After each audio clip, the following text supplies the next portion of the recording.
Have you ever hesitated to take action because you're afraid of failing?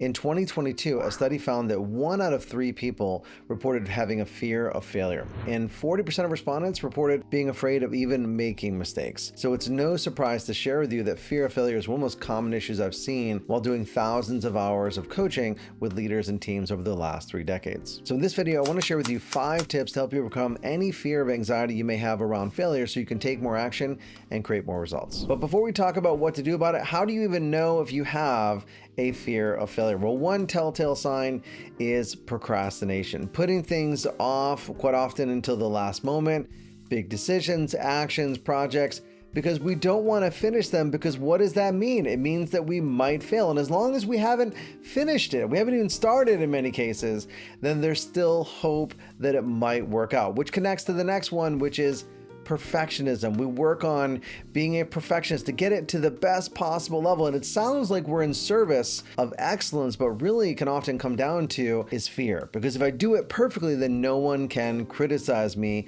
for being a failure or failing at that specific task. So we focus on perfectionism as our shield to protect us from the real issue is self-doubt and self-worth issues, because we don't believe in ourselves and we don't feel comfortable. We can't even handle the prospect of failure. And the impact of that is that we're going to experience stress. We're going to be stressing about whether it's going to work out or not.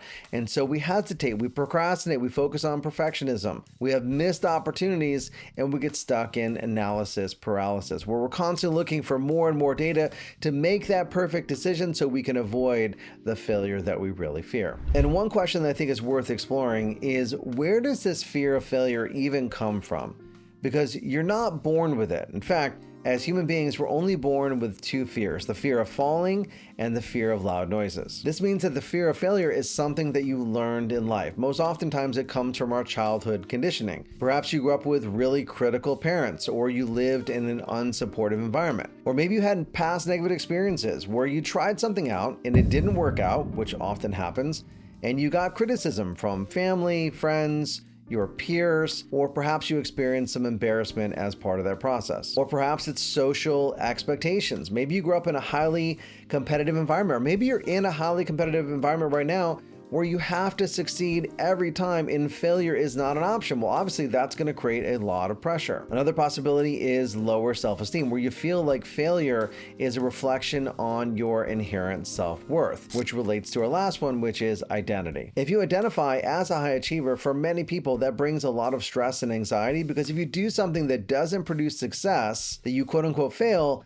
that jeopardizes your identity as a high achiever. And now that we know where this fear of failure comes from, let's talk about what we can do to overcome it. And I want to begin by asking you to imagine a world where you never failed. Not only that you never failed, but that you couldn't fail. That everything you did was successful. You write a book, it's a bestseller. You deliver a presentation, it's flawless. You build a business and it's a huge success. Now, as you're thinking about that, it probably seems pretty exciting. You do something and it works out.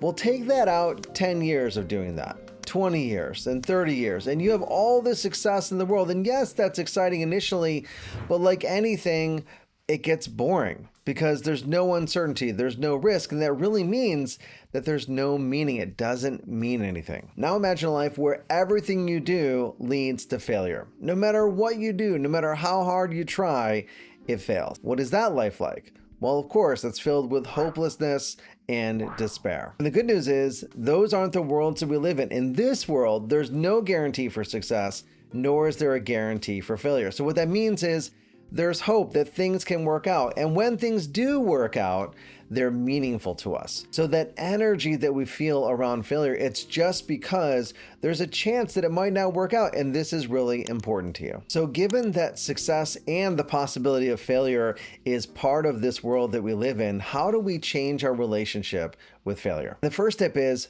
fail more often. Failure is the path to success. As the great Wayne Gretzky once said, you miss 100% of the shots you don't take. Now, not to mix metaphors here, but if you're playing baseball professionally and you hit the ball 30% of the time, that makes you a Hall of Famer. Another way to look at that is that you have to fail 70% of the time to be one of the best in the world. And I get it. Failure isn't always comfortable. We try to prevent failure because we're not comfortable with it and we're not used to it. Well, one way to think about our experiences and the failures that we've had in life is think about them like a bed of nails. Any one nail hurts on its own. But if you have enough nails, it can support your entire body weight because it distributes the entire weight of your body across all of the nails, and that's why it's able to support you. So when you're trying something new the first time, that's like one nail.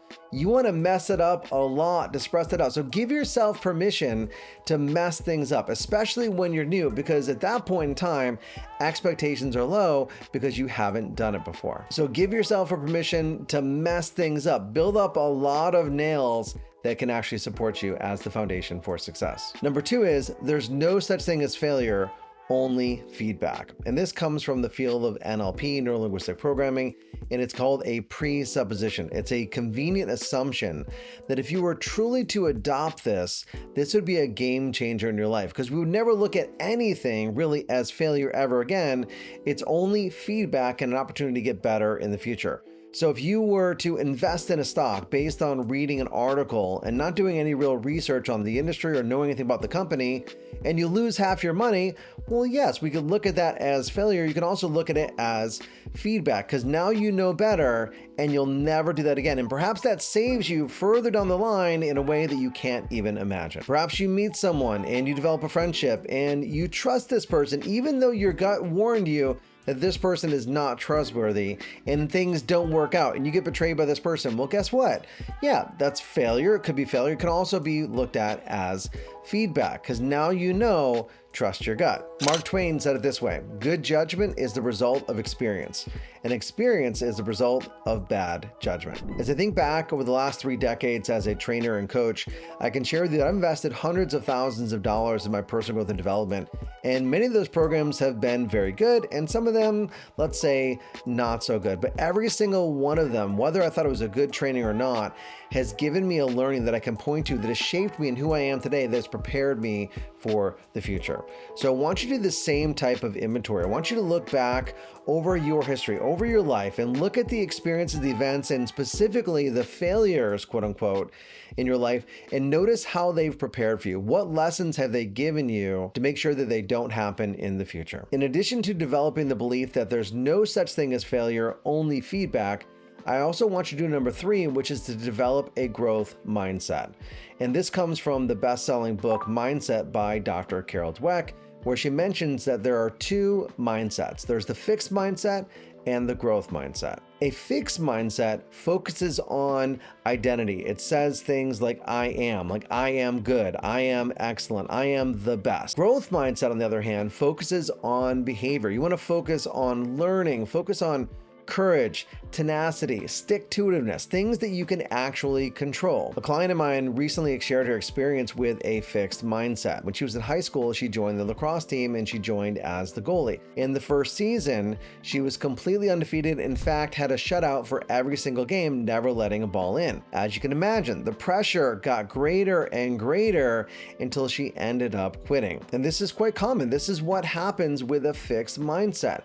If you have an identity of I'm smart, that means that you don't struggle and make mistakes. And the logical conclusion to that is that you stop trying in order to preserve that level of perfection and that level of identity. And one way to help you develop that growth mindset is to do number 4, which is to focus on input goals. We want to focus on input goals versus output goals. A fear of failure is a focus on the outcome. The outcome is the result. It's what we want. It's the results. The problem is we can't control it. The only thing we can control is what we do, and that's our input. So if you're trying to lose weight, instead of thinking my goal is to lose 2 pounds a week, you focus on the input. My goal is to walk an hour every day. That's something you can control. If you're in real estate, maybe your goal is 4 closings per month. That's your output.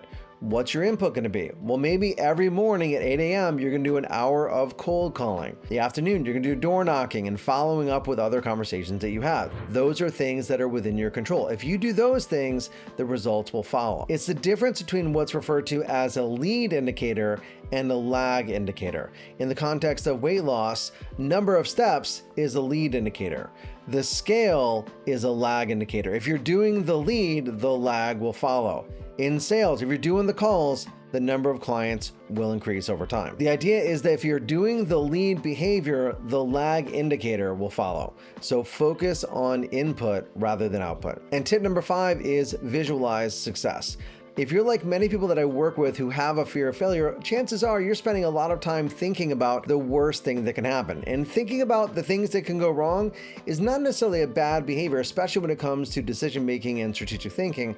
However, fear thrives in the shadow of negative thinking. So what we want to do is flip the switch and spend as much time visualizing success as you do worrying about failure. So if you find yourself thinking about what's the worst thing that can happen here, and you're thinking about it over and over again, ask yourself a different question. Give yourself permission to think about, okay, now that I've identified the worst thing that can happen, can I live through that at least? Yes, because you live through other things. This is the bed of nails principle. And what's the best thing that can happen, and get ourselves to focus on what we want versus what we don't want. I want to share with you one bonus tip that can make a huge difference in your relationship with failure and making mistakes. And that is to do release work, specifically by doing a breakthrough session.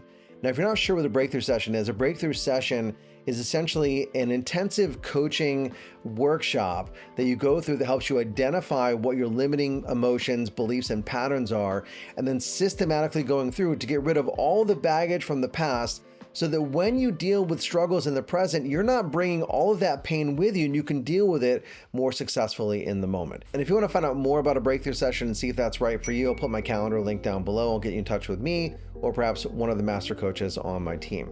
Because sometimes we can do it on our own, but sometimes it helps to have support. And if you really want to make a difference in the outer world, sometimes we have to start with changing the inner world. In addition to the tips we talked about in this video, I also recommend check out the video on screen, How Missing Your Goals Can Benefit You. That's it for now. Until next time, develop yourself, empower others, and lead by example.